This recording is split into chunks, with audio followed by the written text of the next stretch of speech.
მოგესალმებით მეგობრებო. მე მინდა ყველას მოგილოცოთ დღევანდელი დღე. ეს არის მართლაც არაჩვეულებრივი დღე, ვინაიდან ჩვენ დღეს ოფიციალურად გავხსენით უკვე ახალი თბილისი. მოგეხსენებათ, რომ სულ რაღაც 16 დღეში ჩვენი ქვეყანა და დედაქალაქი უმასპინძლებს ევროპის მე-13 ახალგაზრდულ ოლიმპიურ ფესტივალს. რა თქმა უნდა, ეს არის უდიდესი დღესასწაული, მე ვიტყოდი ჩვენთვის ყველასთვის. ეს არის უნიკალური შესაძლებლობა ჩვენი ქვეყნისთვის, ჩვენი ქვეყნის, ჩვენი ქალაქის წარმოჩენისთვის. და ეს რაც თავარი არის, თბილისი უმასპინძლებს საქართველოს ისტორიაში ყველაზე მასშტაბურ სპორტულ ღონისძიებას. მიუხედავად იმისა, რომ საქართველოს დიდი სპორტული ტრადიციების ქვეყანაა და ჩვენ მსოფლიოში სახელგანთქმული სპორტსმენები ყავს, ასეთი წარმომადგენლობითი საერთაშორისო სპორტული ღონისძიება საქართველოში არ ჩატარებულა მანამდე. და წელს თბილისი ევროპის 50-მდე ქვეყნის 4000 სპორტსმენს უმასპინძლებს. და ოლიმპიადის პერიოდში იქცევა სპორტის ევროპულ დედაქალაქად. ჩვენსგან იქნება, რა თქმა უნდა, ყურადღება მთელი სპორტული სამყაროს. მთელი ქალაქის მასშტაბით მთავრდება მზადება ოლიმპიურ ფესტივალისთვის. დღეს ჩვენ უკვე, როგორც ვახსენეთ, ვიმყოფებით ახალი თბილისის ტერიტორიაზე. სპეციალურად თბილისი 2015-ისთვის აშენდა 4 სპორტული ობიექტი. ეს არის ოლიმპიური სტანდარტების საცურაო აუზი, ტანვარჯიშის არენა, ფრენბურთის 2 დარბაზი და მძლეოსნობის ახალი სტადიონი. ჩვენს ქვეყანაში ეს არის პირველი სპორტული კომპლექსი, რომელიც აერთიანებს რამდენიმე არენას. ასევე ძალიან მნიშვნელოვანი არის, რომ ერთ სივრცეში მოქცეული სპორტული არენები ქართველ და უცხოელ სპორტსმენებს მისცემს სრულფასოვანი მზადების საშუალებას.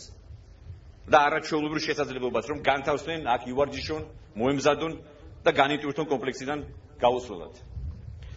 ახალი თბილისის სპორტული კომპლექსი სრულად პასუხობს თანამედროვე სტანდარტებს და მაქსიმალურ კომფორტს უქმნის როგორც თბილისი 2015-ის მონაწილეებს, ისე იმ სპორტსმენებს, რომლებიც მომავალში თბილისში გაივლიან შეკრებებს.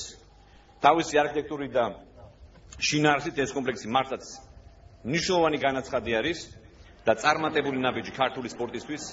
ასევე მინდა აღნიშნო, რომ მიმდებარე ტერიტორიის ეკონომიკური პოტენციალი არის საოცრად მზარდი.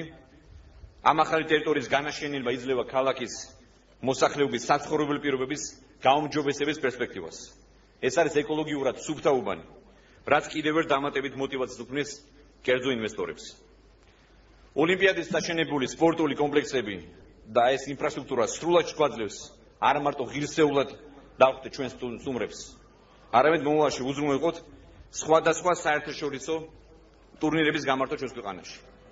ასეთი კომპლექსი, რა თქმა უნდა, ჩვენს ქვეყანაში არ ყოფილა და არ არის და რა თქმა უნდა, ეს კომპლექსი გახდება ბაზა ჩვენი სპორტსმენების. ეს არის საჩუქარი მათთვის, ჩვენი სპორტსმენების, ჩვენი ჩემპიონებისთვის, რომლებიც მუდამ სიამაყით ავსებენ ჩვენს გულებს. და ბოლოს მე მინდა მადლობა გადაუხადო ევროპის ოლიმპიურ კომიტეტს ჩვენი ქვეყნისთვის გამოცხადებული ნდობისთვის. მადლობა გადაუხადო ქალაქ თბილისის მერიას, სპორტის სამინისტროს და საორგანიზაციო კომიტეტს, ბატონ ალეკოს და ყველა იმ ადამიანს, ვინც ჩართული იყო, რომელმაც 24 საათის განმავლობაში მე გარწმუნებთ იმუშავა მუხშაუხელად. იმისთვის, რომ დღეს ეს ობიექტები გაგვეხსნა და იმისთვის, რომ ჩვენ ღირსეულად დავხვდეთ 4000 სპორტსმენს ევროპის 50 ქვეყნიდან. ეს არის კიდევ ერთხელ მინდა აღნიშნო ამ ფესტივალის მნიშვნელობა. ეს არის უნიკალური შესაძლებლობა, რომ ჩვენი ქვეყანა კიდევ ერთხელ ღირსეულად წარმოჩინეს მთელს მსოფლიოში. და კიდევ ერთხელ სპორტული კომპლექსი ახალი თბილისი გაიხსნა და თქვენ პრემიერ-მინისტრის განცხადებას ისმენთ.